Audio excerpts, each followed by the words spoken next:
I remember walking through a mall. It's pretty big. It's really big. Multiple floors, neon lights, like a mix of every mall I've been to, or the ones I went to a lot where I grew up. The place is packed with people, and I usually hate crowds, but malls are different for me. They make me feel calmer, excited even, but this is different. I feel anxious, scared, like I shouldn't be here. Not just in a physical way, but like I need to escape my own body. I'm never told this, but I just know I need to get to the bottom floor. In the center of the mall, there's a giant hole sort of area with escalators going up and down the floors. I try asking people what's at the bottom floor, and they just look at me like when you know someone is lying to you and they try really hard to look like they aren't, and they just say, there is no bottom floor, even though I'm watching them go to the bottom floor. And I start getting mad at myself, other people, but I don't know why. I eventually get on one of these escalators, and it feels like an eternity, but I finally make it to the bottom. The floor is dark, ominous, like going to a hospital for the first time when you're younger, and just walking through the walls, and just that feeling and something being off. I start walking, and it feels like a maze.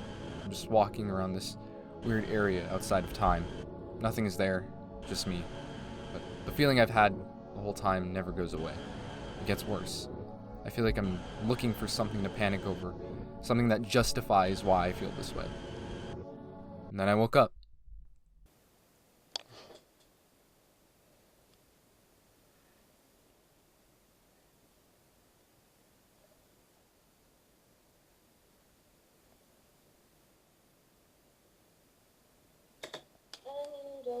To understand.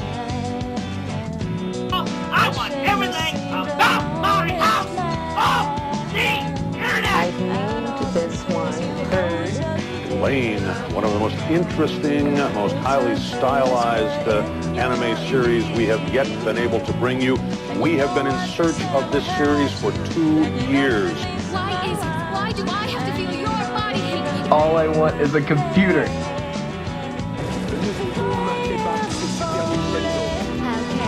I'm Lain just like you are now, After all, there is nothing real outside our perception of reality, is there? Serial Experiments Lain really has risen in popularity recently, and it's not hard to see why.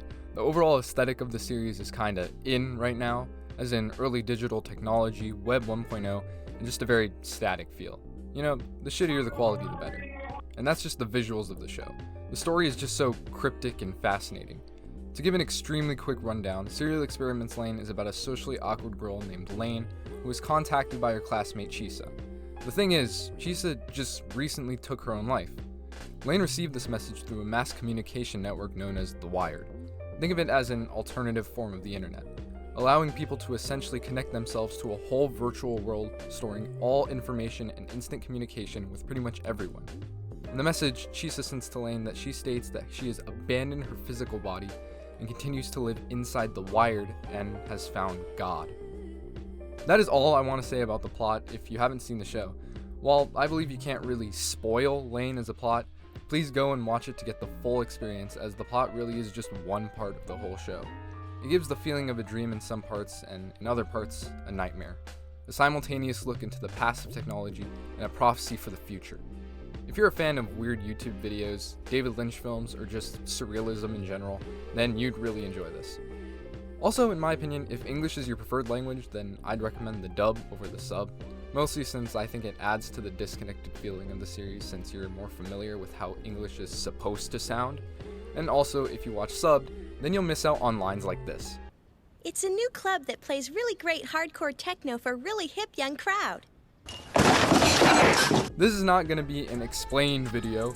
I'm just going to be discussing parts of the show that I feel are reflections to the world, to people, and to myself.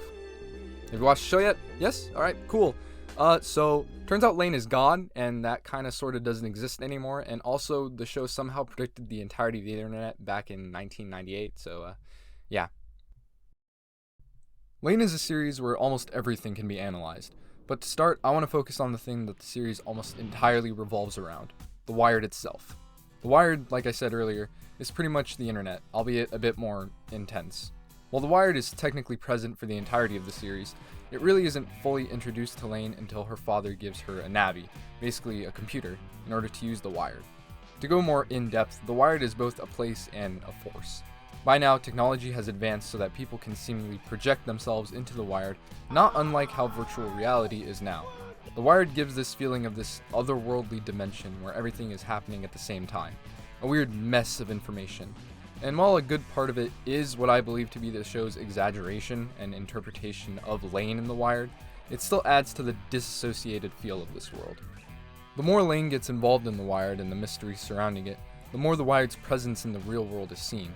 These ominous red lights lurking in the shadows grow in numbers. The appearance of strange people connected both symbolically and physically start becoming more common. The mass of wires and electrical equipment keeps getting larger and larger, and probably the most obvious sign, Lain's Navi. When Lain first gets her Navi, we can see that it's basically a regular computer, nothing out of the ordinary about it. But episode by episode, we see that what starts off as a base computer evolves into this gigantic room-sized machine, like something out of a more tech-influenced Silent Hill. One of my favorite scenes in the whole show is when Lain's father, in big quotation marks, sees her becoming more and more engrossed in the world of The Wired. There's two ways to look at this scene. One is the one that everybody will interpret the first time they watch the show, that being Lain's dad seeing how The Wired is taking over Lain, but is reluctant to take any action on it. And the other interpretation being how we see it after finishing the series. The man playing Lain's dad is seeing her getting closer to realizing the truth about herself. What if daddy walk in there and say I'm next? One time I went in the bed. What are you talking about? All of these aspects are scary enough. The most terrifying form of The Wired is still yet to come. Protocol 7 is the next stage of The Wired that proposes an idea that if The Wired works at the same real-world natural frequencies of the Earth, then every person on the planet can pretty much exist subconsciously in The Wired at the same time, making everyone on Earth connected and essentially making The Wired and reality one and the same.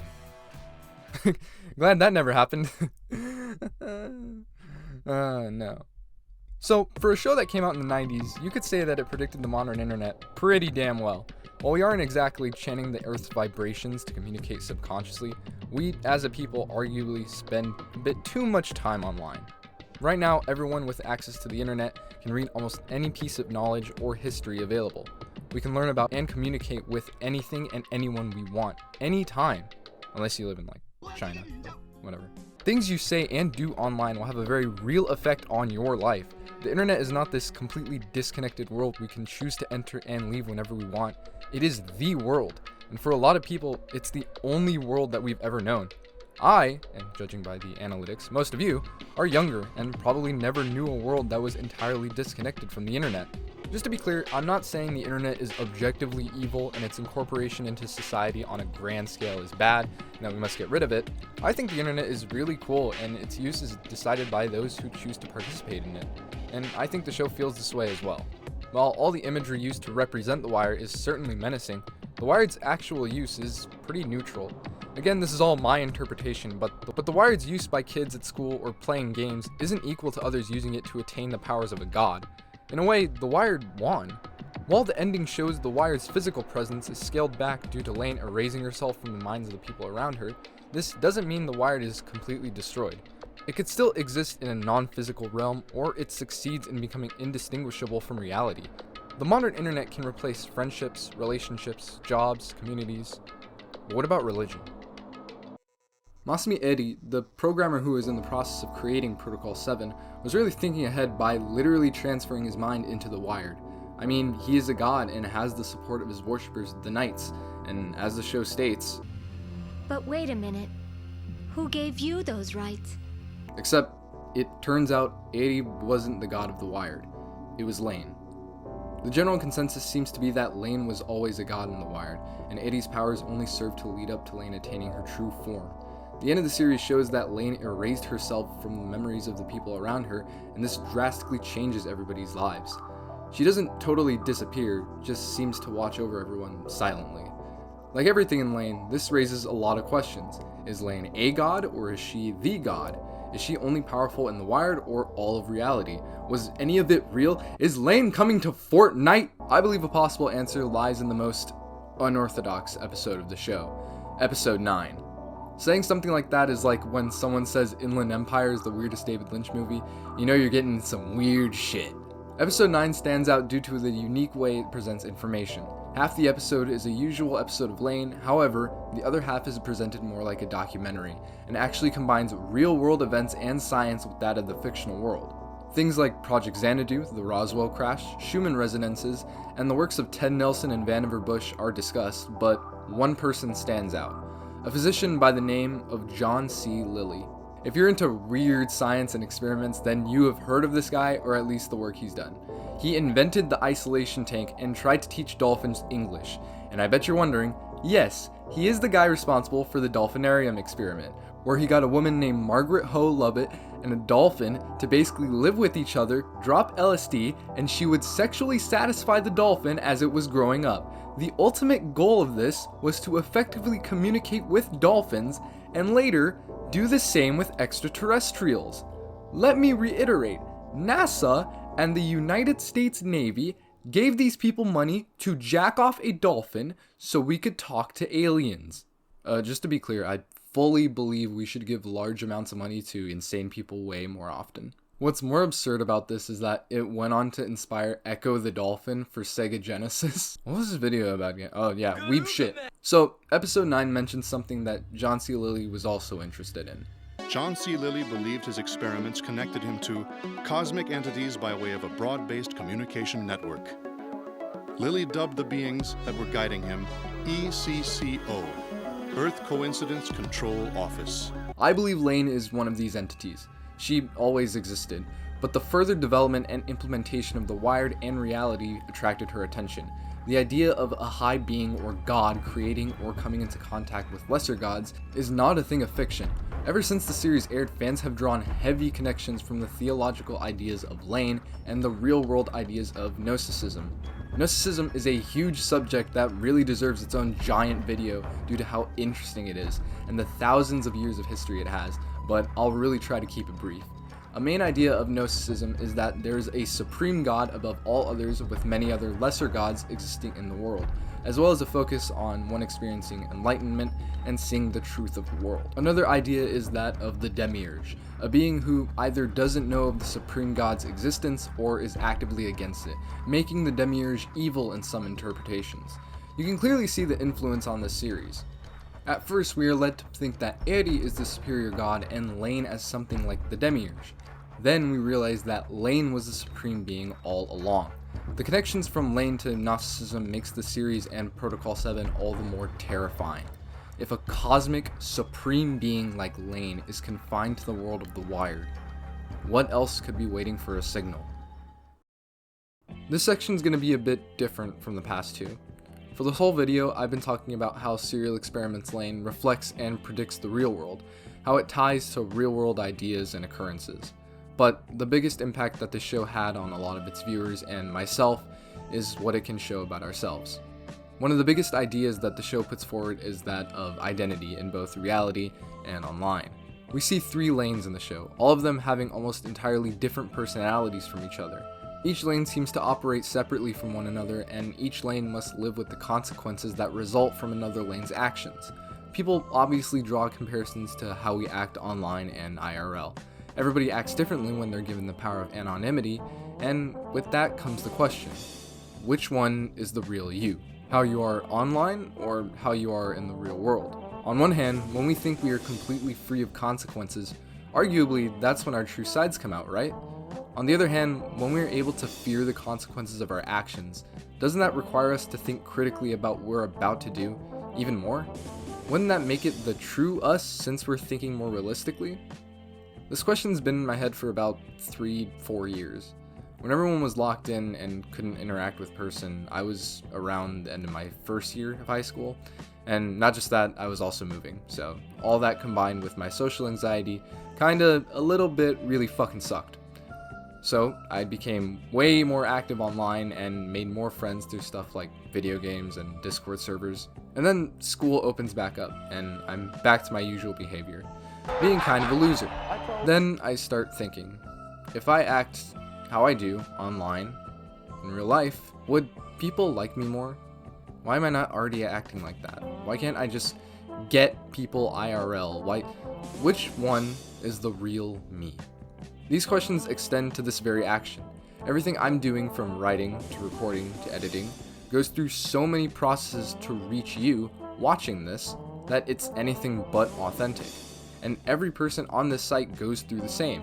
Yet, they seem so personal to us, and it really makes us feel like we're not alone, even though we are always having these one-sided conversations with almost fictional people. Yet, why have I felt more like myself making these videos than I felt in a lot of things? Ever since my last video, I've hit kind of a creative rough patch, which is why this has taken so long to come out. Then I watched Lain, and it just gave me this burst of energy to make something about it, since no one around me cared, so I gotta share it with you guys. One of the strongest aspects of the show is just how it makes you feel, and it sounds stupid because it is, but take away all the analytical and work to understand it all, and you're left with just how it makes you feel. And as weird as it is to say it about this show, it made me feel not alone. I'm in university now, and all these questions and struggles in my life haven't gone anywhere. Some of them got worse. So I'm not gonna act like I have all the answers to these questions, but I want to share my conclusion to the identity questions. You are you. There is no IRL you and online you, because it's all you. Forget the internet part, just when you are you when you wake up. You are you when you're hungry. You are you when you're drunk. To you when you're about to go to sleep, that's all you. There doesn't have to be this separate barrier to a whole person. It's all one giant mess of a person, because that's what people are. Of course, we're not going to act the same in the same or different situations. Real people can't fit on a D&D character sheet. I know that this take has a lot of counter arguments, but the reason I come to this conclusion is that it's comforting to me. It tells me that the capability to be this person that can socialize, make friends, just being able to be liked by other people was always there. I can do it one way, so why can't I do it another? And as someone with anxiety, I'm also tired of people saying, just do it, it's not hard, but I don't know, it doesn't hurt to try. Thank you all so much for watching. This is something that I've been really passionate about, and making this was, I think, me trying to develop a style that I want to refine over time, so hopefully you guys like it. The support I got for my last video was unreal. 19,000 views feels impossible, and I truly cannot thank you enough. It means so much. Like, just that number is by itself inconceivable to me. It's insane. No, I haven't uploaded in months, but hopefully this can make up for it. It probably won't, but hopefully. I have so many new ideas for this next year, and I'm excited to put in more effort into this channel. And I promise 2025 is gonna have so much in store for you guys. So if you want to ride it out with me, then please subscribe. Yeah, just thank you all so much. Later, losers. Lain, one of the most interesting, most highly stylized anime series we have yet been able to bring you. We have been in search of this series for 2 years. We have been trying to convince the distributor to let us have a crack at it, but until now they were unwilling. Well, finally they have come through and allowed us to show this to you, and that means this is its first time ever on television in the United States of America.